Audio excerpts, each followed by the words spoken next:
Every Sunday, my own mother would take me by the hand to the prayer room and close the door, saying, "Be a good servant to the man of God, my daughter." At 9 years old, I already knew that the price of divine blessing was paid with my body and my silence. Hello, my dear friends.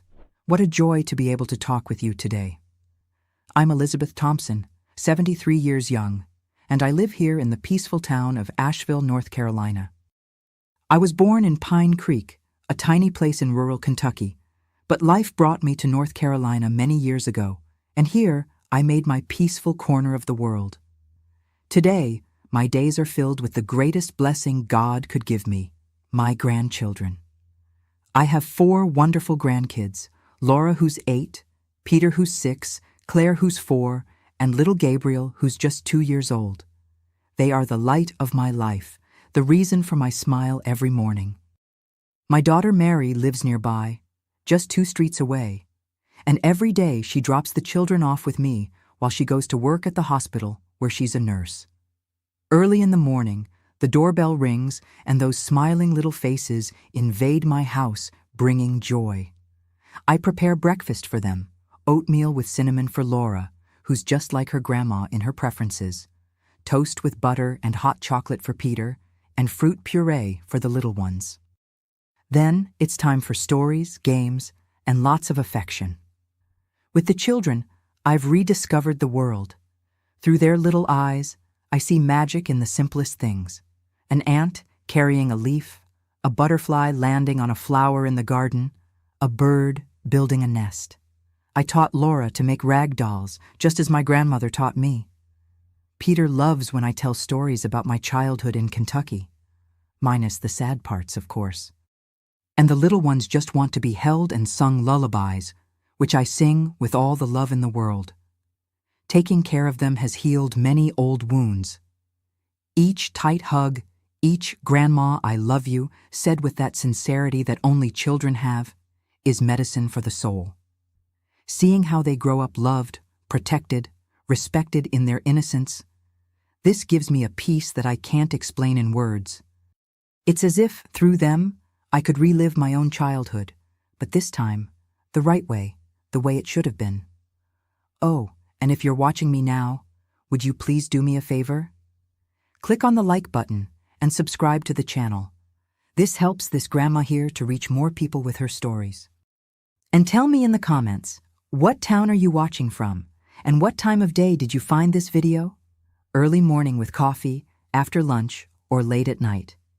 I always read all the comments, and I'm so happy to know where you're from and when you take time out of your day to listen to this grandma's stories. Tell me, okay? Let's create a chain of affection.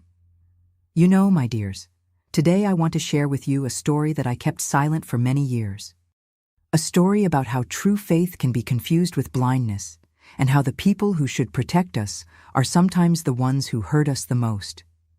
It's difficult to talk about this, even after so much time, but I feel I need to tell it so that other children can be protected, and so that other women find the courage to break the silence. When I was a child, back in Pine Creek, the church was the center of our lives. My mother said that God had special plans for each of us, but I couldn't imagine what kind of plan was reserved for me. I still remember the smell of the candle wax and the fear I felt every Sunday when the bell rang, calling us to worship. It was a time of much confusion and pain, but it was also where I learned that true light sometimes comes from the most unexpected places. I was born in 1952 in a simple house on the outskirts of Pine Creek. Our house was a little away from the center, with a small yard where my mother, Sarah Thompson, planted a bit of everything to help feed the family. My father, John Thompson, worked as a carpenter, making furniture and repairing whatever needed fixing in the houses around the area. He was a quiet man, a man of few words, who left very early and returned when the sun had already set. We had a simple life, but we never lacked for food. We were 4 siblings. I, the youngest of the family, had August, who was the oldest, 8 years older than me. Then came Eliza, who was 6 years older, and Thomas, who was 3 years ahead of me. As the youngest, I was always doted on by my siblings, who called me Little Beth and carried me up and down in their games. Our house was simple, but well kept. It had 2 bedrooms, one where my parents slept and another where the 4 of us siblings squeezed into 2 beds. The kitchen had a wood stove that stayed lit all day, and it was the warmest place in the house. The living room was small, with a straw sofa that my father had made himself and a small table where a family portrait and a large, black-covered Bible sat, which my mother read every day. What I remember most from that time was the smell of wet earth after the rain, when we would go out to play barefoot in the mud. We played hide-and-seek, ring around the rosy, jump rope, and house under the tamarind tree in the backyard. My best friend was Zelda, daughter of Mrs. Gertrude, our neighbor. We spent hours making rag dolls and inventing stories for them. My mother, oh, my mother. Sarah was her name, but I never knew a woman who placed so much value on joy, at least in front of others. At home, she was strict and demanding, especially with matters of faith.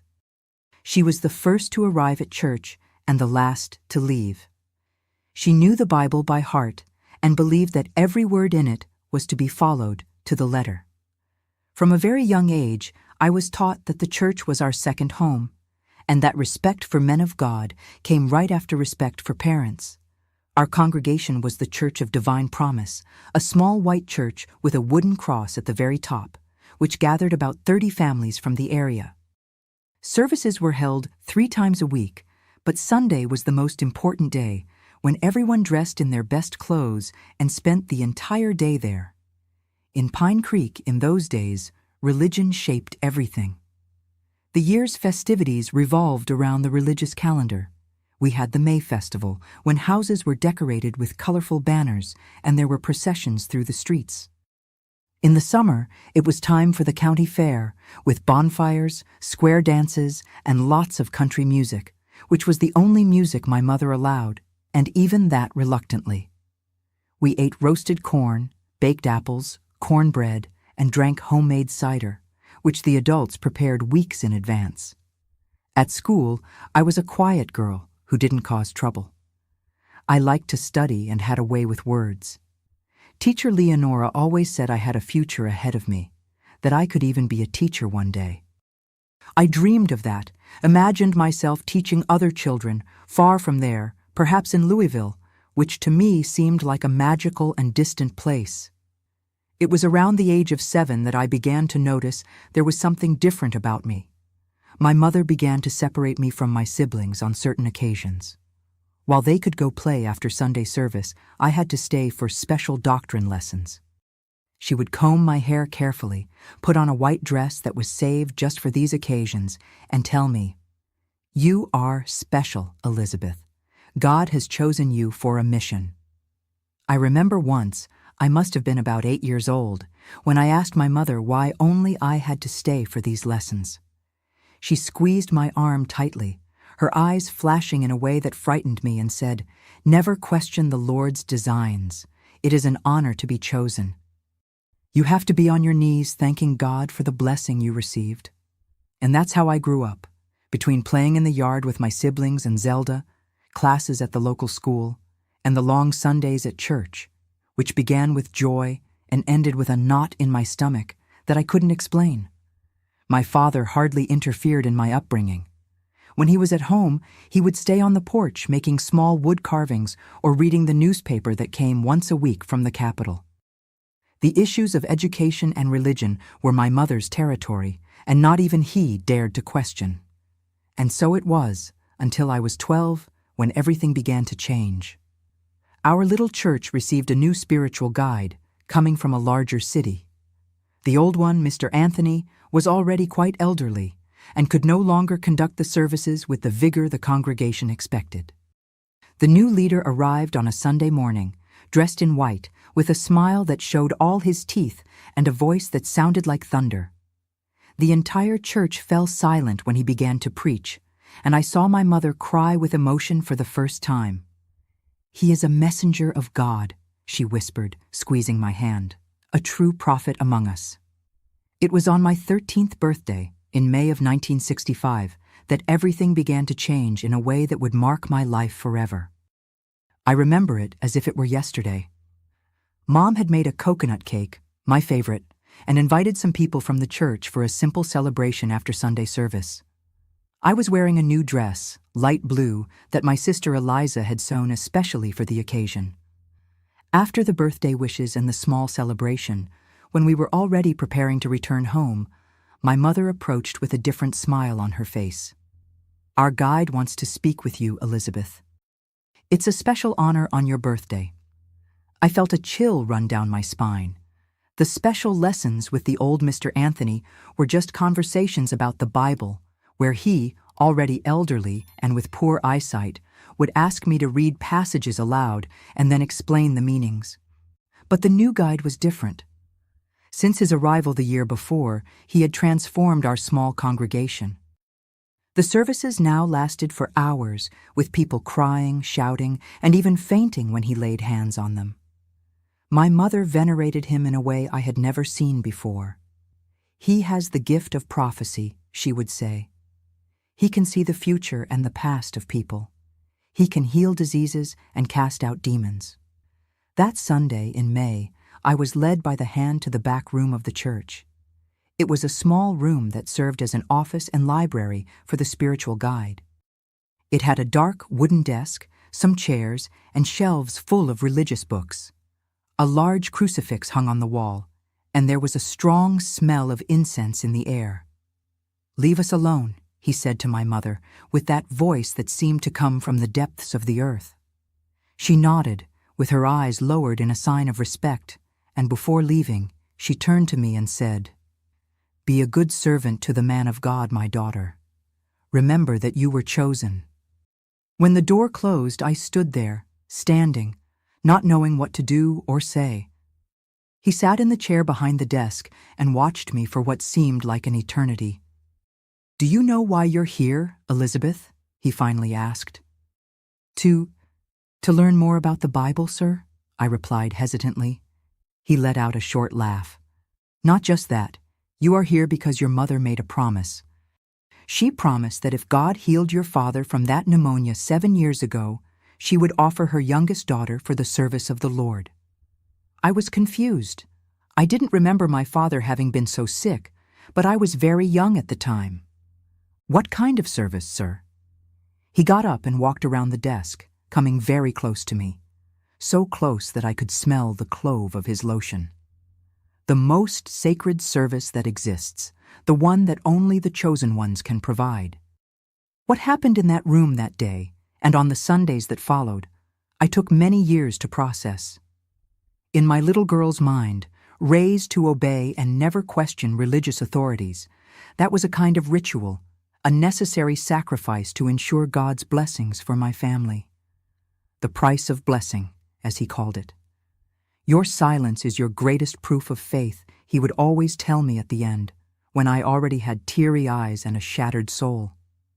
"If you tell anyone, you will be disobeying God and your entire family will be punished." And I believed it. How could I not believe? Since I was born, I had learned that his voice, first that of Mr. Anthony, then that of this man, was the voice of God himself on earth. My mother would wait for me outside, always with a proud look, as if I had fulfilled a sacred mission. She would hug me, run her hand through my hair, and say, "That's right, daughter.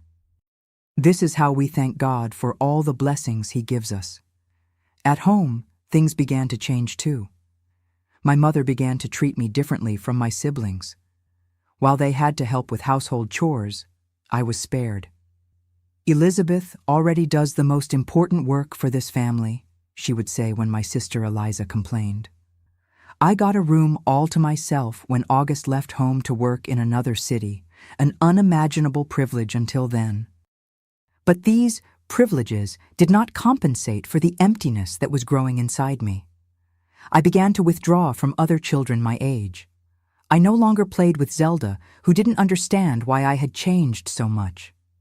At school, teacher Leonora noticed that I was quieter, less interested in studies. "What's happening, Elizabeth?" she asked me one day after class. You were such a dedicated student, and now it seems like your mind is always elsewhere." I almost told her. I even opened my mouth, but the guide's words echoed in my head. "Your silence is your greatest proof of faith." And I closed my mouth again, shook my head, and just said I was tired. At night, lying in my bed, I would cry softly so no one would hear. I prayed, asking God to explain to me why this was happening, why I had been chosen for that kind of service. Sometimes I dreamed that I was running through an open field, far from the church, far from that room, far from that man. But I always woke up in the same bed, in the same house, with the same fate waiting for me every Sunday. One afternoon, when I was almost 14, I was helping my mother prepare dinner. Gathering my courage, I asked her, "Mom, why do only I have to stay after the service? Why did Eliza never have to go to the special lessons?" She put down the knife she was using to cut the vegetables and looked at me with that stern look I feared so much. "Because you are special, Elizabeth. You were chosen. It's an honor that not everyone deserves. But I don't want to be special, Mom. I don't like—" I couldn't finish the sentence. The slap came quickly and hard, leaving my cheek burning. "Never repeat that again. Do you think I'm happy to hand you over? Do you think it's easy for a mother? But it's necessary. It's the price we pay for the blessings we receive. Your father would be dead if it weren't for this sacrifice. Your siblings would have nothing to eat. Our house would have been taken by the flood last year. Do you want to carry the guilt for all these misfortunes?" I lowered my head, tears silently streaming down. "No, Mom." "Then be thankful for being the chosen one. Many girls would like to be in your place." Those words horrified me even more. Were there other girls going through the same thing in other congregations? Was that really normal, as my mother and the guide made it seem? I began to observe other girls my age at church. Some looked at me with envy when I was called to stay after the service. Others averted their gaze, as if they knew something they couldn't say. I noticed that Mrs. Irene's daughter, Claire, who was a year younger than me, was starting to receive special attention from the guide as well. He would call her to help organize the hymnals, to stay after the service for doctrine lessons. The same empty look I saw in the mirror every morning was beginning to appear in her eyes. One Sunday, when I left the back room, I found Claire waiting her turn. Our eyes met for a moment, and in that moment, without saying a word, we knew we shared the same terrible secret. I wanted to say something, to warn her, to save her, but the words wouldn't come out. The fear was greater than any protective impulse. It was on that same day that something changed inside me. It wasn't a great revelation, nor a moment of sudden courage. It was just a small seed of doubt that began to germinate. What if that wasn't God's will? What if the guide was using the Lord's name in vain? What if my mother was wrong, blinded by a distorted devotion? These questions began to occupy my thoughts, day and night. I began to pay more attention to the sermons, looking for contradictions. I began to read the Bible in secret, not just the passages he selected, but the entire book, trying to understand for myself. And the more I read, the more that seed of doubt grew. But it was still a long way before I would find the courage to openly question or seek help. The fear was still too great. The control that he and my mother had over me was almost absolute. And so I continued, Sunday after Sunday, entering that room, leaving a part of my soul there each time I left.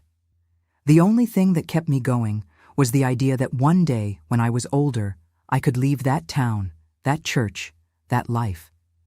I dreamed of Louisville, of studying, of becoming a teacher like Mrs. Leonora had suggested.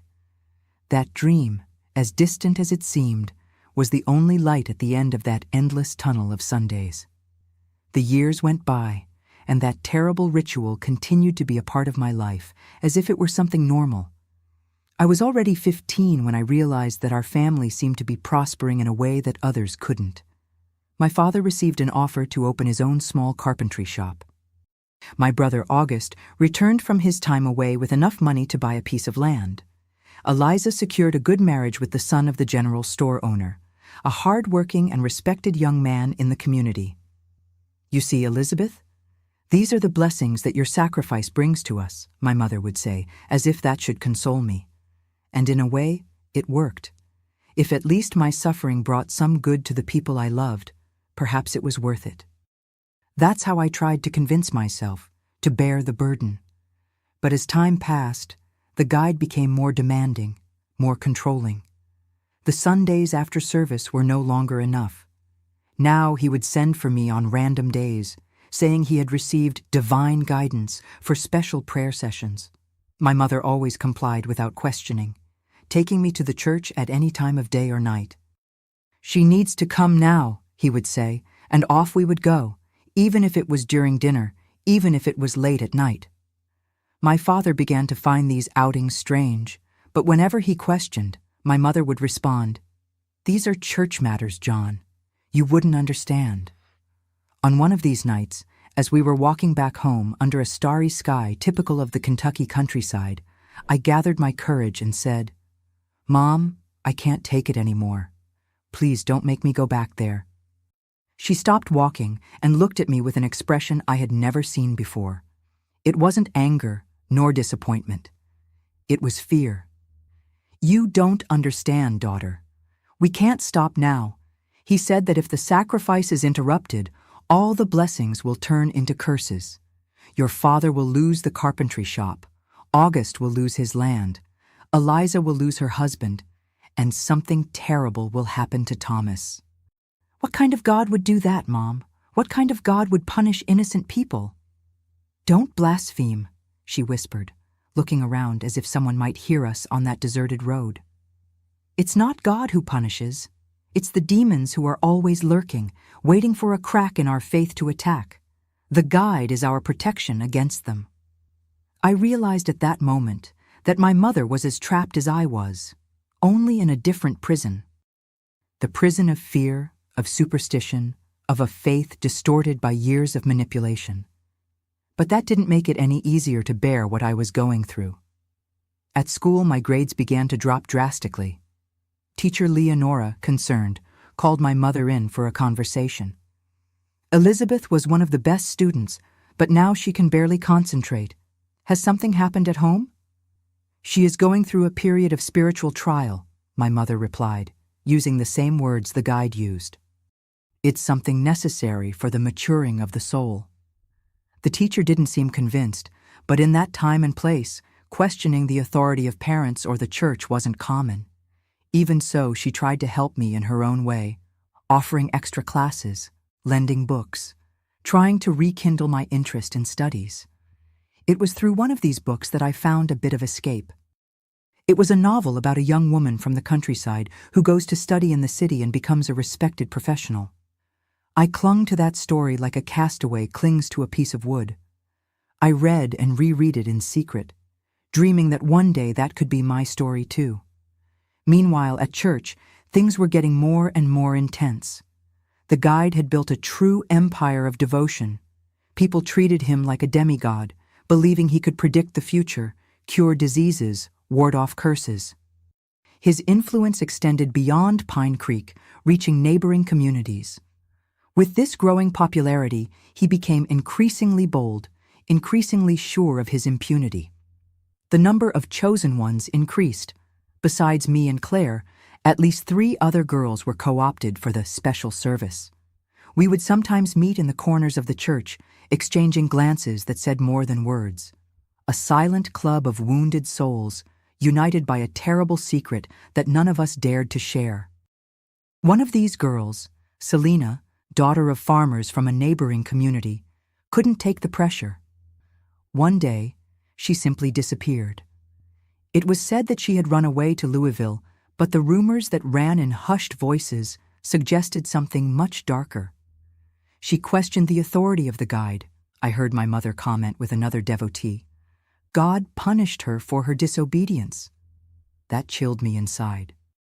Was that the fate of any of us who dared to rebel? To disappear without a trace? To become an example, a legend to frighten the others? Fear consumed me, But paradoxically, it also began to give way to a dull anger, an indignation that grew with each Sunday, with each session in that back room. I began to fantasize about escapes, about denunciations, about some kind of justice. But who could I talk to? Who would believe the word of a teenager against that of a man revered by the entire community? One night, unable to keep everything inside me any longer, I wrote a letter. I didn't put a name, nor a recipient. It was just an outpouring, a silent scream on paper. I told everything from the beginning, from the first special lessons to the rituals that followed. I wrote about the other girls, about Selena who had disappeared, about how my mother handed over her own daughter, thinking she was serving God. After writing, I didn't know what to do with that letter. I thought about sending it to some authority in Louisville, but I didn't know anyone there. I thought about giving it to teacher Leonora, but I feared the consequences for her and for me. Finally, in an act of desperation and courage, I placed the letter under the door of the Pine Creek Sheriff's Office late at night when no one could see me. For days, I lived in a state of extreme anxiety, waiting for something to happen, for someone to come investigate, for someone to save us. But nothing changed. The days remained the same. The Sundays continued to be days of terror. The special sessions continued to happen in that back room. Later, I discovered that the sheriff was the guide's cousin and a frequent attendee at the church. The letter probably went directly into his hands, and from there, who knows, into the flames of some fire. This failure almost completely broke me. I felt there was no way out, that I was condemned to live that nightmare for the rest of my life. I began to have dark thoughts, to consider desperate alternatives to escape that situation. It was during this time that I met Roy, a young man who had recently moved to Pine Creek. He came from Lexington and had different, more open ideas. He didn't attend our church, which already put him under suspicion in the eyes of the community. I met him for the first time at the fair, where he was helping his uncle sell crafts. "You always seem so sad," he told me one day, when I stopped to look at the carved wooden objects that reminded me of my father's work. "Your eyes don't match your age." That observation, so simple and direct, caught me off guard. No one had ever noticed my sadness, or at least no one had had the courage to mention it. For a moment, I felt like telling him everything, unloading, asking for help. But the fear was still greater. "It's your imagination," I replied, looking away. "If you say so." He shrugged, but continued to observe me with those eyes that seemed to see beyond appearances. We met other times, always by chance, always with brief and seemingly unimportant conversations. But each of these encounters was like a small window opening to a different world, a world where I could just be a normal young woman, without the weight of that terrible secret. My mother noticed these subtle changes in my behavior. "You're different, Elizabeth. More rebellious." "I don't know what you're talking about, Mom." The guide also noticed. He said, "You're not receiving the blessings with the same spirit of humility anymore. This is dangerous, daughter. Very dangerous." The mention of the guide having noticed some change in me filled me with dread. It meant he was watching, analyzing, perhaps preparing for some kind of punishment. I remembered Selena, and the fear returned with full force. The following Sunday, he was especially cruel during the special session. "You think you can escape?" he whispered in my ear as I trembled uncontrollably. "You belong to me. Your soul belongs to me. No one will believe you. No one will help you." I left that room more broken than ever. My mother was waiting outside, as always, but this time there was no pride in her eyes, just poorly disguised anxiety. "What happened in there?" "Nothing different from usual, Mom," I replied, unable to face her. He said, you're being tempted by the devil, that you need to be purified." Those words sent a chill through me. Purified was a term he used for his most extreme rituals, those that involved prolonged fasts, night vigils, and sometimes even physical punishments under the pretext of expelling evil spirits. "No, Mom. Please, I'm fine. I'm not being tempted by anyone. But she didn't seem to hear me. Her eyes had that fanatical gleam that I knew so well. He knows what's best, daughter. He has the gift of vision. If he says you need to be purified, then it's because your soul is in danger. That night, I couldn't sleep. I knew something terrible was being prepared for me, something that could be the end of any hope of escape that I might still have. I thought about running away that very night, just taking to the road and going anywhere far from there. But where to? How would I survive? And what would happen to my family? The answer came the next day, when I returned from school. My mother was waiting with a solemn expression. The guide received a revelation. You will participate in a special purification ritual next Sunday.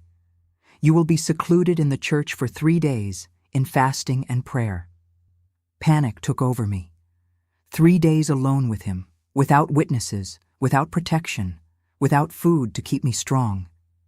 It was a death sentence for my soul, perhaps even for my body. I can't, Mom. I have tests at school on Monday. I've already spoken with Teacher Leonora. She understands the importance of your spiritual journey. I felt a stab of betrayal.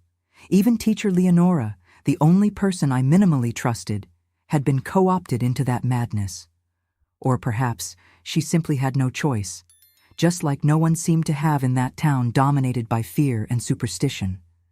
It was at this moment, feeling completely cornered, that I made a desperate decision. I needed to talk to Roy.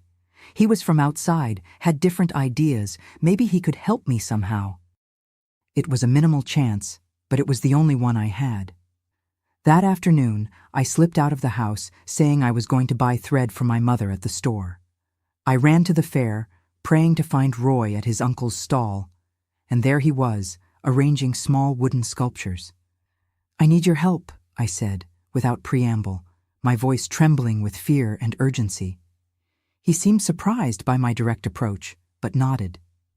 What happened? I didn't tell everything. I didn't have the courage yet. I just said I was in danger, that I needed to leave town before Sunday, that something terrible awaited me if I didn't run away. Roy looked at me for a long moment, as if he were evaluating whether I was telling the truth, or if I was just a teenager being dramatic. Finally, he said, I have a cousin in Jacobina who can shelter you for a while. I can arrange a ride for you with a merchant who's going there tomorrow. A wave of relief flooded me, immediately followed by a new wave of panic. And my family? What will happen to them when they discover I've run away? I don't know, Roy answered honestly. But what will happen to you if you stay? That question echoed in my head as I returned home. What would happen to me if I stayed? Would I end up like Selena, disappeared without a trace? Or worse, would I continue there, year after year, being offered as a sacrifice in the name of a distorted faith? The night was one of insomnia and anguish. In the morning, I packed a small bundle with the little I had of value, some clothes, the book that Teacher Leonora had given me, a small medal that had belonged to my grandmother. I hid everything under the bed, waiting for the right moment to leave. But fate had other plans for me. At noon, while I was helping my mother prepare lunch, we heard loud knocks on the door. It was one of the church deacons, his face contorted with anger. Where is your blasphemous daughter? He shouted as soon as my mother opened the door. What are you talking about, Joshua? My mother asked, confused. She was seen talking with that outsider at the fair yesterday, the one who mocks our faith. The guide already knows everything. He wants to see her immediately. My blood froze in my veins. Someone had seen me with Roy and reported to the guide. My escape plan had been discovered before it could even be put into practice. Is this true, Elizabeth? My mother turned to me, her eyes wide with fear and indignation. There was no point in denying it. Yes, Mom, he's just an acquaintance. I didn't do anything wrong. Just knowing people from outside is already wrong, Deacon Joshua vociferated, especially someone who has a pact with the enemy. Pact with the enemy? He's just a young man who sells crafts at the fair. Silence, my mother shouted, surprising me with her vehemence. "You're going to church right now, and you're going to explain yourself to the guide, and you're going to ask forgiveness on your knees for your behavior." I realized at that moment that I had no choice. If I resisted, it would only make the situation worse. Perhaps, if I showed myself repentant, I could buy some time, postpone the purification ritual, and find another way to escape. "Yes, Mom," I replied, lowering my head in a demonstration of submission. We walked in silence to the church, Deacon Joshua in front, like a guard conducting a prisoner, my mother right behind, murmuring prayers, and me in the middle, feeling as if I were walking to the gallows. The church was empty at that time of day, except for the presence of the guide, who was waiting for us in the back room, that same room that had been the scene of so many horrors over the years. "Leave us alone," he said to the deacon and my mother, with that voice that admitted no contestation. My mother hesitated for the first time. "Perhaps I should stay, to help with spiritual guidance." "It won't be necessary, Sister Sarah. This is between me, the girl, and God." Reluctantly, she left, closing the door behind her. And once again, I found myself alone with him in that cursed room. "So, Elizabeth," he began, his voice dangerously calm, "I heard you've been making forbidden friendships." That confrontation in the back room was the worst of all. The guide didn't restrain himself to just harsh words or veiled threats. His fury manifested physically, leaving marks that I couldn't hide in the days that followed. "This is just the beginning of the purification," he said at the end, adjusting his vestments as if nothing had happened. "On Sunday, you will understand the true meaning of serving God." When I left that room, my mother was waiting outside, the rosary wrapped around her fingers, her lips moving in silent prayer.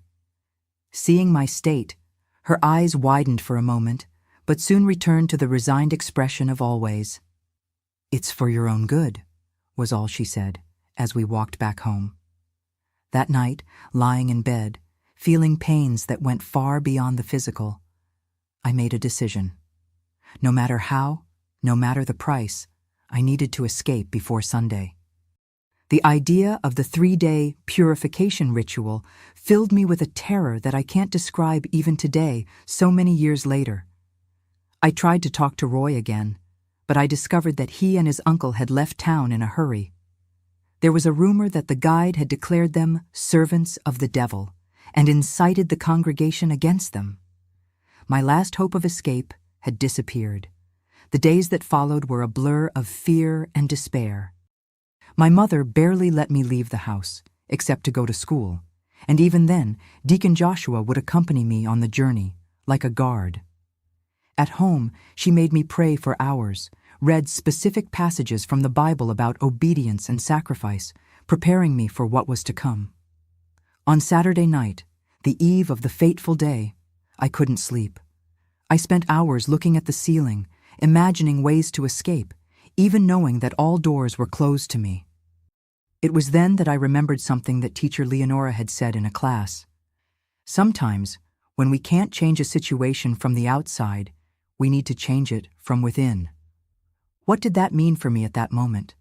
That even if I couldn't physically escape, perhaps I could find a way to resist internally, to not let him completely break my spirit. It was a fragile idea, but it was all I had. Sunday arrived, implacable as always. It was Easter Sunday, a special date in the religious calendar, which meant that the church would be packed, including visitors from neighboring congregations. My mother dressed me in a white dress, a symbol of purity, a cruel irony, considering what awaited me. "Today is a special day," she said as she arranged my hair. "The guide will publicly announce that you have been chosen for a 3-day spiritual retreat. It's an honor, Elizabeth. Many girls would like to be in your place." I looked at her through the mirror, trying to understand how a mother could hand over her own daughter like that. Did she really believe that was a divine calling? Or was she so trapped in her own web of fear and blind devotion that she could no longer distinguish right from wrong?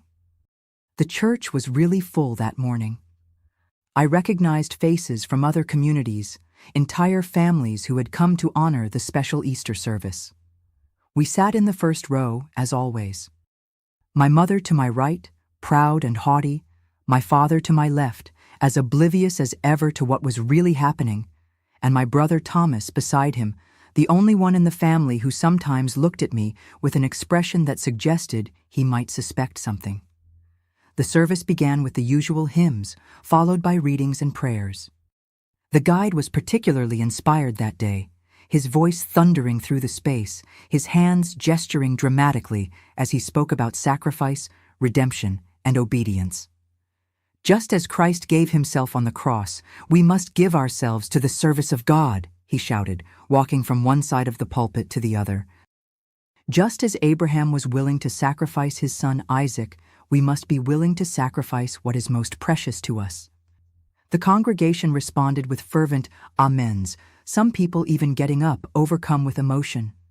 The atmosphere was one of collective ecstasy, the kind of environment where reason is lost and fanaticism thrives. It was then that it happened. At the height of his sermon, taken by an almost feverish fervor, the guide pointed directly at me and my mother, seated in the first row.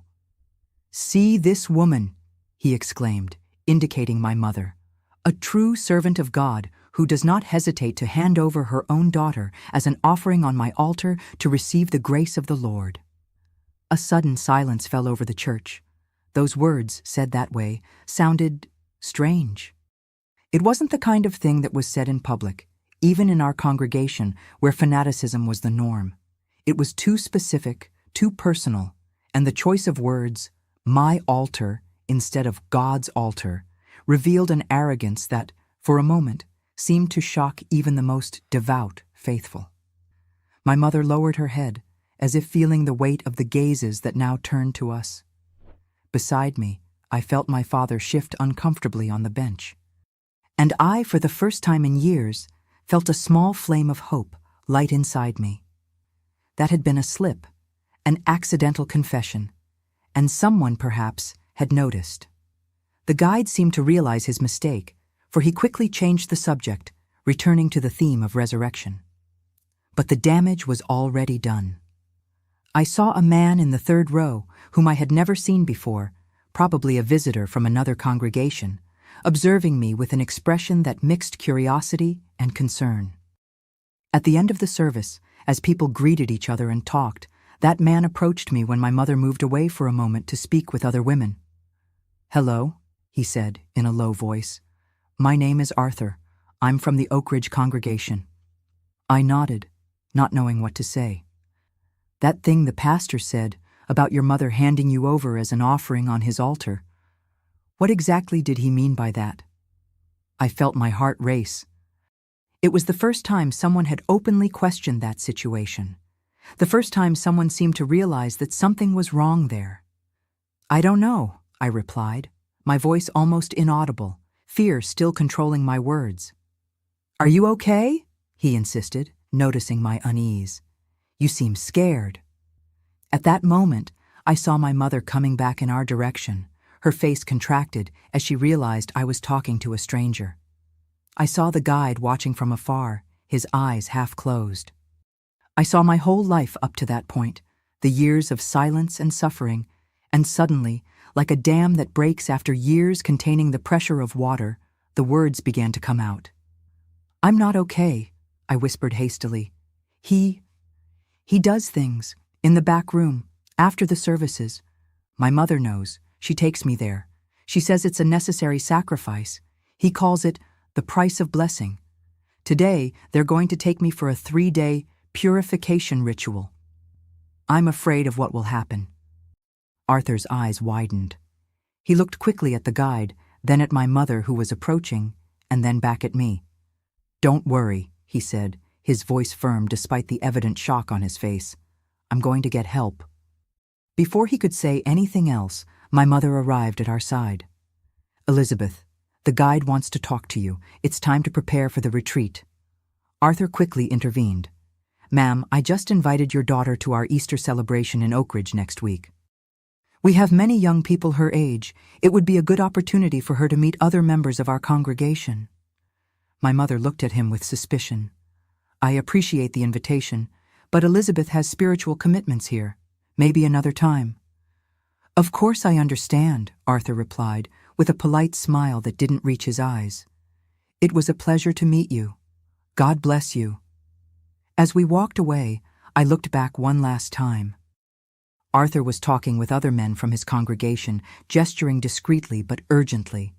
Something in his gaze gave me a glimpse of hope, but it was so fragile that I hardly dared to cling to it. My mother took me to the sacristy, where the guide was already preparing the elements for the ritual.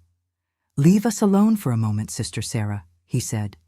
"I need to explain to Elizabeth what will happen in the next 3 days." As soon as my mother left, he approached, his eyes shining with a mixture of anger and something even more disturbing. "I saw you talking with that man. What did you tell him?" "Nothing, sir," I replied, trying to keep my voice steady. "He just invited me to an event at his congregation." He studied me for a long moment, as if trying to read my mind. "It doesn't matter. In a few hours, he and all the other visitors will be gone, and you'll be here, alone with me, for 3 days. I have big plans for your purification, Elizabeth. When we're done, you'll be so broken that you'll never think of disobeying or questioning again." The terror I felt at that moment was indescribable. There was no longer any doubt about what awaited me. This had nothing to do with faith, with God, with spiritual purification. It was about power, control, perversion, and I was completely at his mercy. The following hours passed in a blur. There was a fellowship lunch in the churchyard, with families gathered, abundant food, lively conversations. I was there physically, but my mind was distant, desperately searching for an exit that didn't exist. Around 3 in the afternoon, when the sun was beginning to lose strength, the guide made an announcement. "Brothers and sisters, I want to share with you a special blessing that the Lord has granted us. The young Elizabeth, daughter of our dedicated Sister Sarah, has been chosen for a 3-day spiritual retreat. She will remain here at the church in fasting and prayer, receiving special teachings to strengthen her faith and prepare for a mission that God has for her." There were murmurs of approval, looks of admiration directed at my mother. Some women even came to hug her, congratulating her for the honor granted to her daughter. "The retreat will begin at sunset," continued the guide. "I ask everyone to leave by then, so that we can prepare the appropriate spiritual environment." People began to disperse, returning to their homes or preparing for the journey back to neighboring communities. I saw the visitors from Oak Ridge gathering near the road, including Arthur, who was looking in my direction with an expression I couldn't decipher. My mother took me home to get some clothes and personal items for the 3 days. "You don't need to bring much," she said. "Just the essentials. Don't forget your Bible." While I was packing a small bundle, like a condemned person preparing for execution, I heard raised voices coming from the living room. My father rarely raised his voice, so I was surprised to recognize his harsh tone. "It doesn't make sense, Sarah. 3 days alone with that man. What is this so-called spiritual retreat? Why only Elizabeth? Why not other girls from the church? You don't understand, John. It's an honor, a blessing. Elizabeth was chosen because she has a special gift." "What gift?" "She's just a girl. And that thing he said today during the sermon, about you handing over our daughter as an offering on his altar. It didn't sound good, Sarah. It didn't sound good at all. You're distorting his words. He meant God's altar, of course." "That's not what he said, and you know it. There's something wrong happening in that church, and I won't allow my daughter to stay there alone for 3 days. I had never heard my father speak like this, always so quiet, so absent. Suddenly, he was questioning, doubting, protecting. I felt a wave of gratitude and relief flood me. Perhaps there was still hope. But my mother didn't yield. "If you prevent Elizabeth from fulfilling her destiny, you'll be bringing disgrace to this family. Everything we've achieved in these years, your carpentry shop, August's land, Eliza's marriage, all of this is due to her sacrifice." "What are you talking about, woman? What sacrifice?" "The promise, John. The promise I made when you were dying of pneumonia. I offered our youngest daughter in exchange for your life, And God answered. He healed you, and in exchange, Elizabeth serves the Lord in the way He determines. There was a heavy silence after this revelation. When my father spoke again, his voice was low, controlled, but full of a contained anger that I had never heard before. Are you telling me that for years you've been allowing our daughter to be what exactly, Sarah? What happens in these special lessons? What happens after the services when you take her to the back room and leave her alone with that man? My mother didn't respond immediately. When she did, her voice was choked. I don't know the details. I don't want to know. I just know it's necessary, that it's the price of blessing. My God, woman, what have you done? What have you allowed to be done to our daughter? The discussion was interrupted by loud knocks on the door. I heard my mother answer, and then the unmistakable voice of Deacon Joshua filled the living room. The guide sent for the girl. It's almost sunset. The ritual needs to start on time. She's not going anywhere. My father's voice sounded firm, surprising everyone. What do you mean, Brother John? The spiritual retreat has already been announced to the whole congregation. I don't care. My daughter is not going to be alone with that man for 3 days. There was a moment of tense silence, and then Joshua's voice, now low and threatening. Are you questioning the authority of our spiritual guide? This is a rebellion against God. I'm not questioning God. I'm questioning a man who uses God's name for his own purposes. I heard heavy footsteps, and then my father appeared at the bedroom door. His face was pale but determined. Elizabeth, take only the essentials. We're leaving here now. Where to? I asked, hardly believing what was happening. Far away, to my brother's house in Oak Ridge. He's always offered work in his carpentry shop. I should have accepted a long time ago. My mother appeared behind him, her face contorted between fear and anger. You can't do this, John. You'll condemn our entire family. The only condemnation would be to continue allowing what's happening, he replied, without looking at her. Let's go, Elizabeth. Quick. As I gathered my few things, I heard Deacon Joshua leave hastily, probably to warn the guide of what was happening. I knew we didn't have much time. My father tried to convince Thomas to come with us, but my brother, confused by everything that was happening, looked from my father to my mother without knowing what to do. I'll stay with Mom, he said finally. Someone needs to take care of her. There was no time for prolonged goodbyes. My father picked up a small bag with his carpentry tools and some belongings, and we left through the back of the house, avoiding the main street where we could be seen. We walked quickly toward the road that led out of town. The sun was setting, painting the sky orange and purple, when we heard voices and footsteps approaching. My father pulled me behind a bush, and we stayed there, crouched, barely breathing, while a group of men from the church passed by, led by Deacon Joshua. They must be heading for the main road, one of them was saying. We need to intercept them before they leave town. When the voices moved away, my father whispered, We're going to have to cut through the woods, follow the creek to the fork. It will take longer, but it's safer. We began to walk over the rough terrain, moving further and further away from the town. Night fell completely, and we only had the weak light of the moon to guide us. My feet hurt, my heart beat erratically, but each step took me farther from that back room, from that life of fear and submission. After walking for what seemed like hours, we reached a small clearing where my father suggested we rest a bit. I think we've lost them, he said, although his voice didn't sound very confident. It was then that we heard the sound of engines approaching. Lights cut through the darkness, and male voices began to call out, John, Elizabeth, we know you're there. Come back to town now, and the guide will be merciful. My father squeezed my hand. Don't move. Don't make any sound. We stayed there, motionless, while the lights of the lantern swept the vegetation around us. It was so dark that we couldn't see the faces of the men, only silhouettes moving among the trees, a few meters away. They must have headed to Oak Ridge by the main road, someone said. Let's split up, half follow the road, half continue the search here. We heard the sound of some vehicles moving away, but several lanterns continued to scan the area. They were getting closer and closer to our hiding place.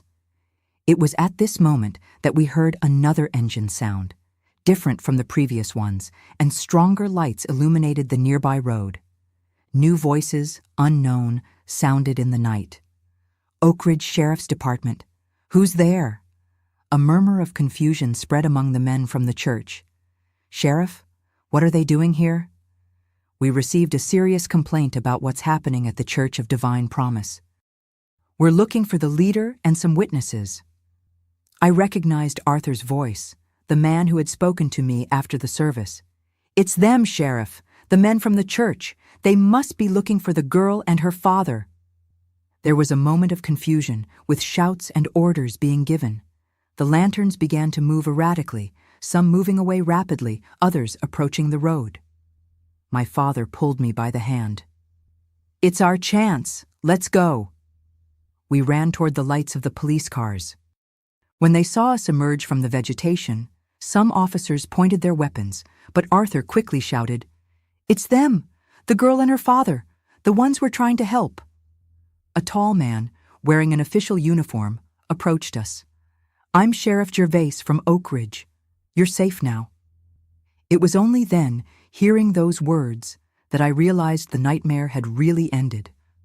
My legs weakened, and I would have fallen if my father hadn't held me firmly.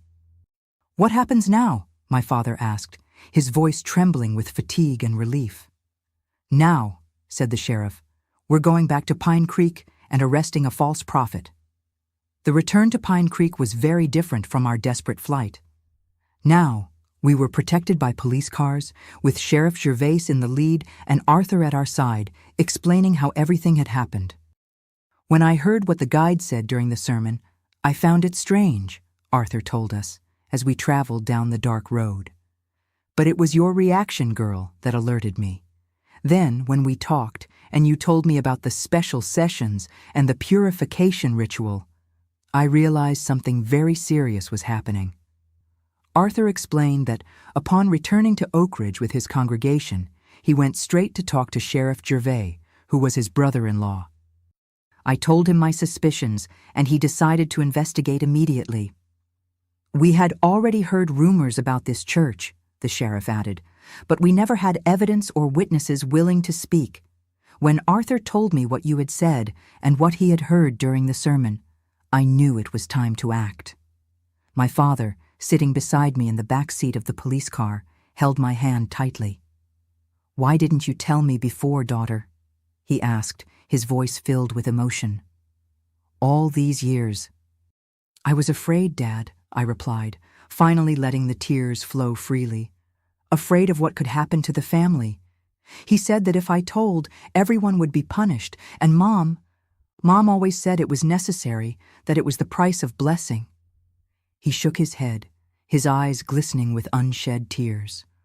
"I will never forgive myself for not noticing sooner, for being so absent, so blind." When we arrived in Pine Creek, it was almost midnight. The town was silent, except for the area around the church, where several people gathered, attracted by the unusual movement of police cars. Sheriff Gervais asked us to stay in the car while he and his men entered the church.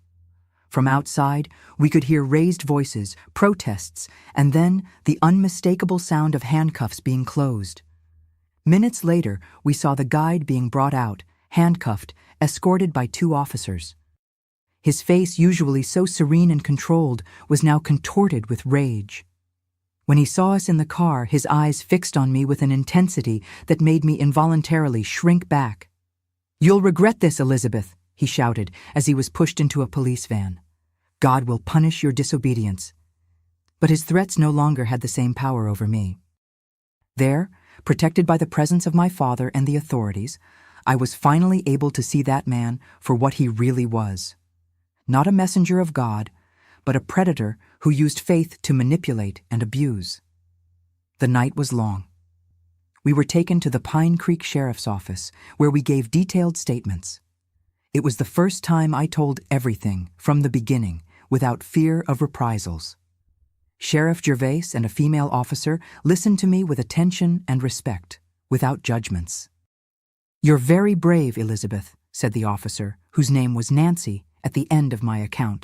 "Your testimony will help protect other girls." It was then that I learned I wasn't the only one who had spoken. Claire, Mrs. Irene's daughter, had also been brought to the sheriff's office and was telling her story. And to my surprise, 2 other young women, who no longer lived in Pine Creek, had been located and agreed to testify. "We're also looking for Selena," informed the sheriff. "The girl who disappeared. We have reason to believe she may be alive, hidden somewhere." The news gave me a hope I hadn't felt in a long time. Maybe Selena was well. Maybe she too could be rescued, just like me. When day broke, the news had already spread throughout Pine Creek and the surrounding areas. The arrest of the guide, the accusations against him, everything was on everyone's lips. The community's reaction was mixed. Some, especially the most fanatical followers, refused to believe the accusations, calling everything religious persecution. Others, mainly parents of young girls, began to ask questions they should have asked a long time ago. My mother was one of those who refused to believe. When we finally saw her, the next morning, her eyes were red from crying, but there was no compassion in her gaze, only anger and incomprehension.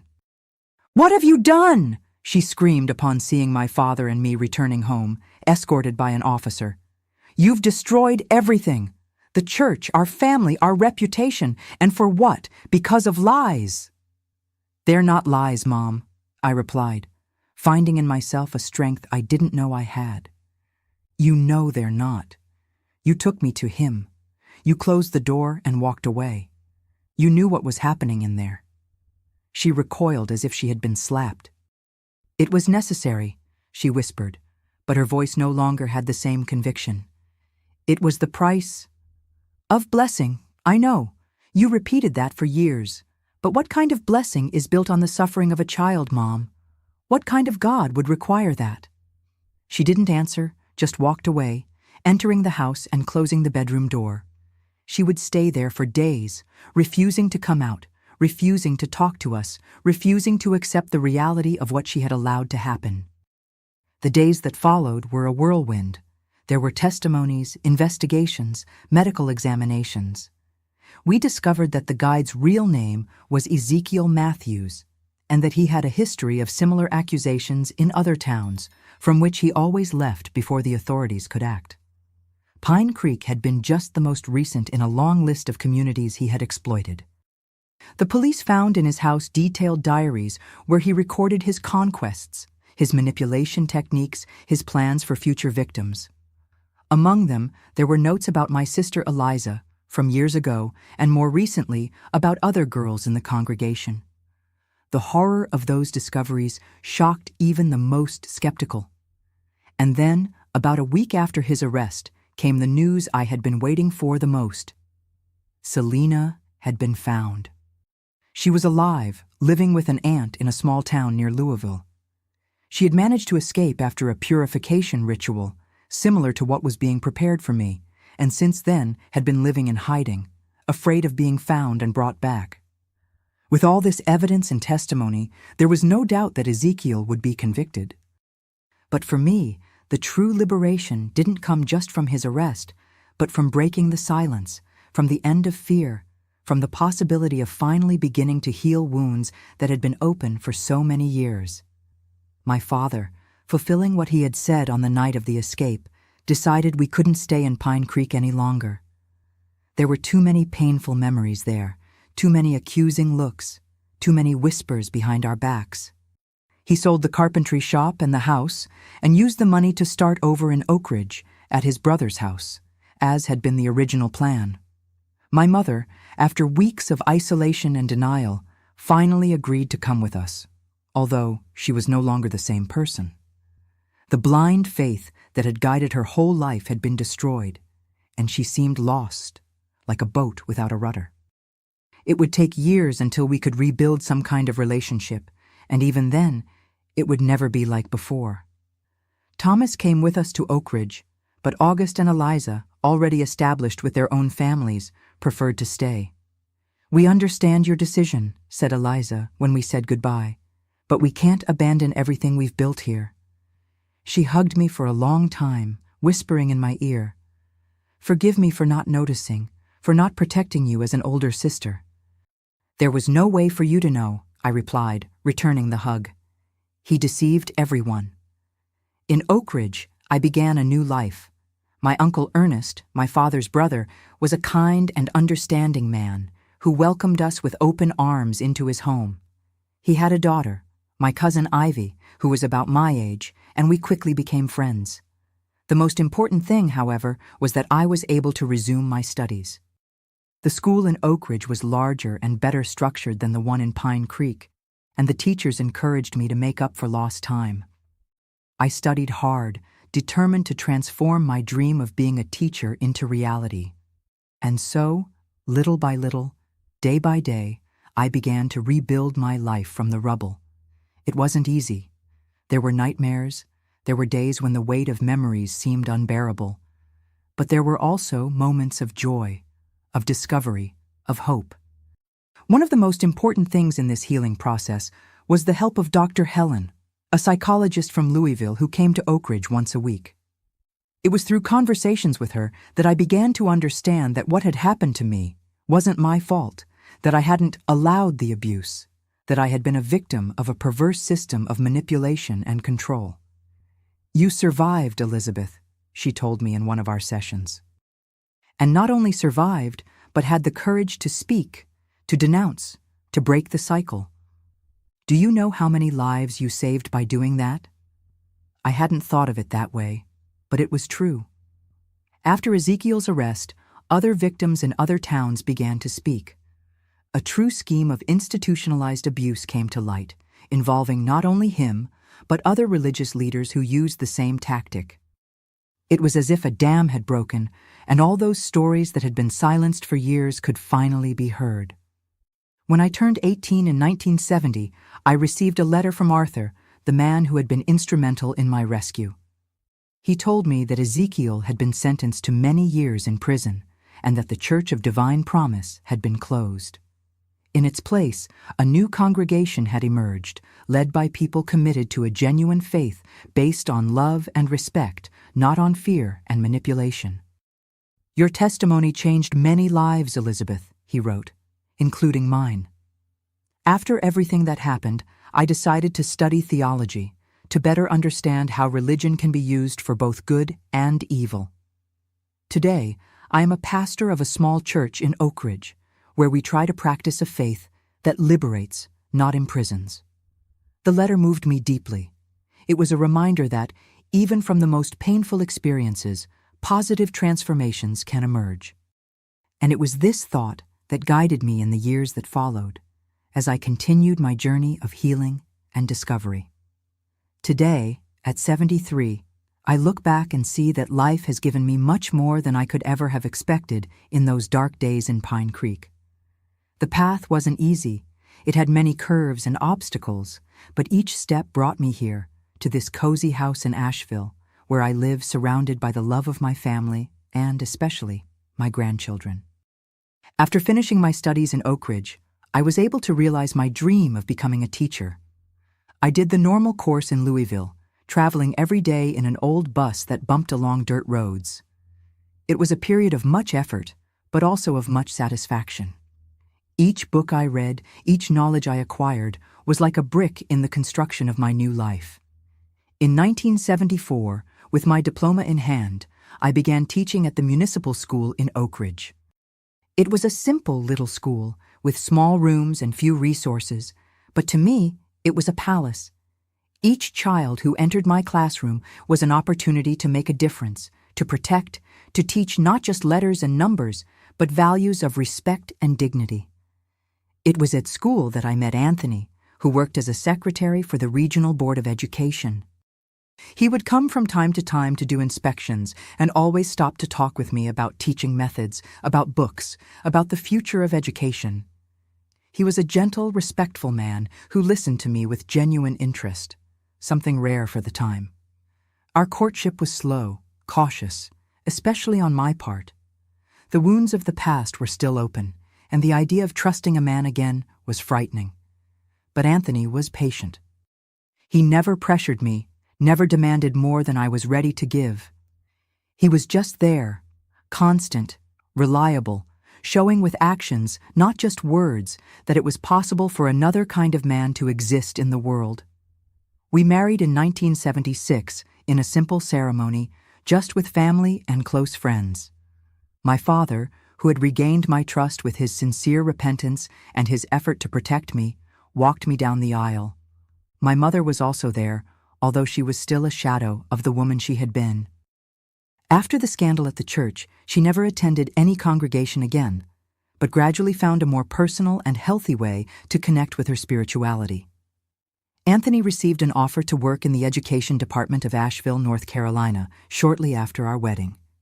It was a difficult decision, leaving family, the comfort of the known, to start over in such a distant place. But perhaps it was exactly what we needed, a new place, without painful memories, without looks that knew our history. And so, in 1977, we moved to Asheville. The city, with its stone streets, its colonial houses, its rich history, enchanted me immediately. There was a serene beauty there, a rhythm of life different from what I knew in rural Kentucky. And there were opportunities, for Anthony in the education department, for me as a teacher in one of the local schools. Our daughter Mary was born in 1979, filling our house with joy and our hearts with a love I didn't know was possible. I held that little baby in my arms for the first time and silently promised that she would never know the kind of pain I had known, that she would be protected, loved, respected in her integrity. And so it was. We raised Mary with much love, with open dialogue, with respect for her opinions and choices. She grew up a strong, determined girl, curious about the world. From an early age, she showed interest in the health area, always asking how things worked, always wanting to help those who were suffering. It was no surprise when she decided to study nursing. She graduated with honors from the university in Charlotte, and soon after got a position at the Asheville Hospital. It was there that she met Edward, a young doctor who had just arrived in the city for his first job after residency. Their wedding, in 2003, was one of the happiest days of my life. Seeing my daughter, radiant in her white dress, beside a man who looked at her with so much love and respect, gave me a feeling that the cycle had closed, that the pain of the past had been transformed into something beautiful and meaningful. And then came the grandchildren. First Laura, so much like her mother in determination, but with her father's eyes. Then Peter, curious and full of energy. Next, sweet Claire, who from an early age showed a special talent for drawing. And finally, little Gabriel, with his golden curls and his smile that lights up any environment. Anthony retired a few years ago, and so did I, after more than 3 decades of teaching. But retirement brought a new purpose, taking care of the grandchildren while Mary and Edward work. Every day, I receive those children in my house and feel that I am doing the most important thing in the world. With them, I relive the childhood that was stolen from me. When we make rag dolls together, when we tell stories under the maple tree in the backyard, when we bake cinnamon cookies in the kitchen, I am giving them what I didn't have. But I am also healing that wounded girl who still lives inside me. Each tight hug, each "Grandma, I love you," said with that sincerity that only children have, is medicine for the soul. Seeing how they grow up loved, protected, respected in their innocence, this gives me a peace that I can't explain in words. My relationship with faith has also transformed over the years. After what I lived through, it would be understandable if I had completely rejected any form of spirituality. But little by little, I found my own path. Not through churches or leaders, but in the direct connection with something greater than us. In the small wonders of everyday life, in the sunrise seen from my porch, in a grandchild's smile, in my husband's love. Anthony was fundamental in this journey. He never tried to impose his beliefs on me. He had been raised in a moderate Methodist family, but was always willing to talk, to explore, to seek with me a deeper meaning for our lives. Together, we built a spirituality based on love, respect, gratitude, not on fear or blind submission. Not everything was perfect, of course. There were difficult moments, challenges that tested our strength. When I lost my father to cancer in 1992, I felt as if an important pillar of my life had collapsed. He had been so fundamental in my rescue, in my reconstruction. His absence left a void that was never completely filled. My mother lived until 2010, spending her last years with us in Asheville. Our relationship never went back to what it was before everything happened. It was impossible, but we found a way to coexist, to share moments, to appreciate the time we had left together. In the end, I think she also found some peace, some redemption. I kept in touch with some people from Pine Creek over the years. Claire, who had also been a victim of the false prophet, married and moved to Louisville, where she raised her family. We wrote to each other for many years, sharing our healing journeys, our achievements, our difficulties. It was an important support, having someone who really understood what I had been through. I also learned, through occasional letters, that Selena had recovered well. After being found near Louisville, she was taken in by an aunt who helped her resume her studies. She became a lawyer and ironically specialized in cases of abuse and exploitation, a way to transform her pain into purpose, just as I did with teaching. Arthur and I also kept in touch. His church in Oak Ridge grew, not in numbers, but in significance for the community. He became known for his work with vulnerable youth, creating education and support programs that helped transform many lives. I learned from you that true faith liberates, does not imprison, he once wrote to me. And so, little by little, with ups and downs, with scars that sometimes still hurt, but also with many joys and achievements, I came to this moment in my life. Sitting on the porch of my house in Asheville, watching my grandchildren play in the garden, feeling the warmth of Anthony's hand on mine, I can say that life, despite everything, has been generous to me. Each wrinkle on my face tells a story of pain, yes, but also of overcoming, of love, of growth. Each white strand in my hair is a reminder that I survived, that I didn't allow those events to define who I am, that I managed to transform pain into purpose, fear into courage, silence into voice. And when I look at my grandchildren, at Laura explaining something to her brother with the patience of a born teacher, at Peter building imaginary castles with twigs and stones, at Claire drawing colorful flowers with her crayons, at Gabriel chasing a butterfly with laughter of pure joy, I know it was worth it.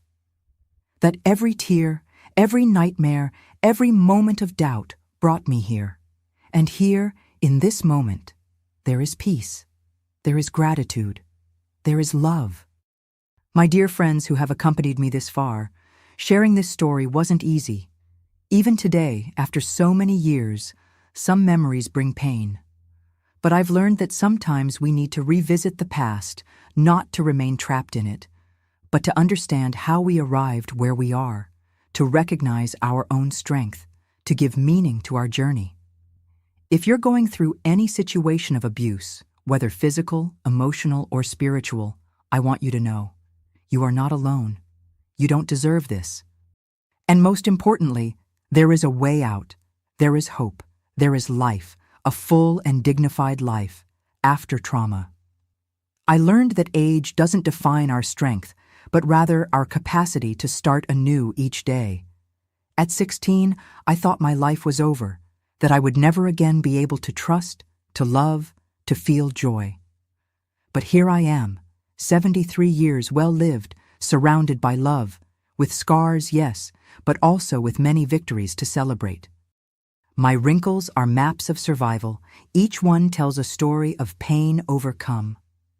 When I look in the mirror, I don't just see an elderly lady. I see a warrior who faced her demons and won, who transformed her pain into purpose, who found light even in the darkest moments. Life taught me that even in the deepest darkness, our inner light never goes out.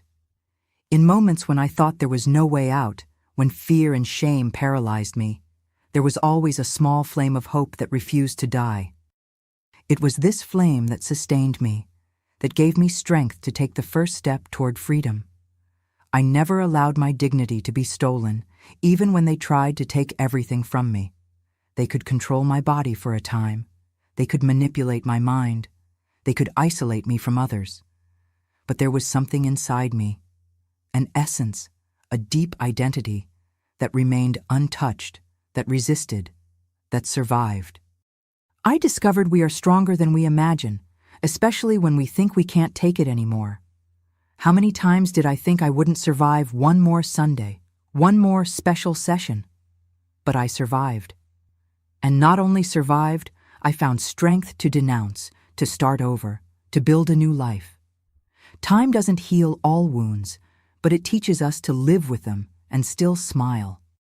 Some marks remain, in occasional nightmares, in moments of sudden insecurity, in triggers that arise when we least expect.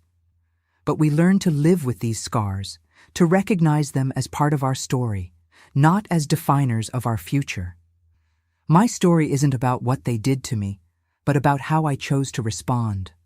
I could have sunk into bitterness, resentment, hatred, and I would have every right to feel these emotions. They're natural, they're part of the process. But I chose not to be trapped in them. I chose to transform my pain into purpose, my experience into wisdom to help others. I learned that true strength isn't in never falling, but in rising every time. And how I fell. There were days when the weight of memories seemed impossible to carry, when questioning why me consumed my energy. But in each fall, I found strength to rise again, to take one more step, no matter how small, toward healing. Abuse leaves invisible scars, but recovery shows we can flourish even after the storm. As a teacher, I saw many children with looks similar to what I had at that age. Looks that hid painful secrets. And it was for them, as much as for myself, that I decided to break the silence, to use my voice, to be the adult I needed when I was a child. If you're in a situation of abuse, I want you to know there are people willing to help. In every country, there are organizations and authorities prepared to offer support.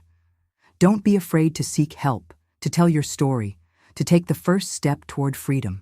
You deserve to be protected, to be heard, to be respected in your dignity.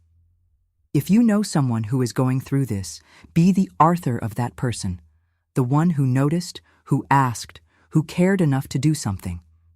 Sometimes all someone needs is an extended hand, an attentive ear, someone who says, "I believe you." And if you've been through something similar and are in the process of healing, know that you're not alone on this journey. Each person has their own rhythm, their own path. Don't pressure yourself for not getting over it fast enough. Healing isn't linear. It has ups and downs, advances and retreats. Be patient and gentle with yourself. To parents and caregivers, stay alert. Observe changes in your children's behavior.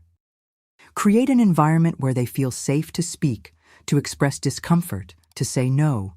Teach about boundaries, about respect for one's own body, about trust versus blind obedience. And above all, listen, really listen, when they try to tell you something. My dear friends, before I finish, I have a special request for you. If this story touched your heart, if you found any value, any message of hope in my words, please help me reach more people who might need to hear this. Subscribe to the channel, turn on notifications to receive new videos, and most important, share this video right now with anyone you think might benefit from it. Each share can be the ray of hope someone needed, the extended hand at the exact moment, the word that makes all the difference. It can be the difference between continued silence and the courage to speak, between isolation and seeking help. Don't underestimate the power of a simple share. It can literally save a life. And leave in the comments the word freedom if you watch this far. That word that means so much to me, that represented my greatest dream during those dark years, and that today is a reality I celebrate with each new dawn. Do it now. Don't wait even one more minute. Dignity and respect are everyone's rights, regardless of age, gender, culture, or circumstance. No one, absolutely no one, has the right to use religion, love, authority, or anything else as an excuse to abuse another human being. This is a universal truth that transcends borders and times. I end with a heart full of gratitude for you having listened to me, for having made space in your life for my story. May it serve not as a tale of horror, but as a testimony of hope. That it is possible to survive, that it is possible to rebuild, that it is possible to transform the worst experiences into something meaningful. As an old saying from my homeland goes, after the strongest storm, the sky is bluer. May we all find our blue sky, our peace, our freedom. Until next time, my dear friends, God bless and protect each one of you.